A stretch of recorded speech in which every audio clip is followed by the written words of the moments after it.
Group సభ్యులకు నమస్కారం. నా పేరు బొల్ల సుధాకర్. మలబద్ధకానికి మరొకసారి చెప్పుకున్నాం. ఇది వచ్చేసి కరిక్కాయ పెచ్చులు. ఇవి ఒక 100 గ్రాములు తీసుకోవాలి. నేను పచ్చప్పుడు తీసుకొచ్చి ఈ విధంగా చేశాను. ఇవి ఒక 100 గ్రాములు. ఈ తానికాయ బెరడు ఇది ఇలా తీసాను, మొత్తం సాగు చేశాను. ఈ విధంగా చేసుకోవాలి. ఇది ఒక 200 గ్రాములు. ఈ నాటు ఉసిరికాయ ఎంత చిన్నగా ఉంటాయి, ఎందుకంటే ఇవి చూడండి ఈ విధంగా చిన్నగా వస్తాయి. ఇవి నాటి ఉసిరికాయలు. ఇవి ఒక 400 గ్రాములు తీసుకోండి.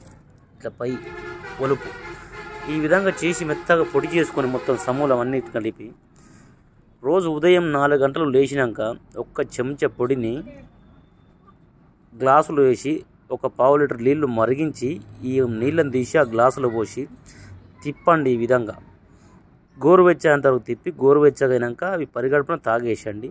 అవసరమంటే మరొక నిద్ర తీయండి. మీరు 6 గంటలు లేచేసరికి లెట్రిన్ మంచిగా సాపుగా వచ్చేస్తుంది. ఫ్రీగా లోపలన్న జిగట కూడా వెళ్ళిపోతుంది. కొవ్వు కానీ నట్టలు కానీ మొత్తం బయటకు వచ్చేస్తాయి, పేగుల పండు పట్టుకున్నంత.